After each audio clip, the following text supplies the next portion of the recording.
காண கிடைக்காத சில ஆவுடையார் கோவில். இது வந்து கம்பிக்குள்ளே இருக்குது. அற்புதமான சிலை பாருங்கள்.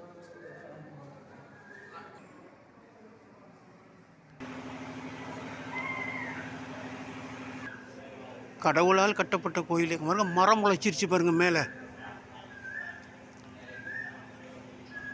இந்த மரம்லாம் உடனே அகற்றிடணும். ஆவுடையார் கோயிலில் தான் மரம் முளைச்சிருக்கு கோயிலுக்கு மேலே, இல்லைன்னா கோயிலே ஒரு வழி பண்ணிவிடும். உங்களுக்காக தான் இந்த வீடியோ பாருங்கள்.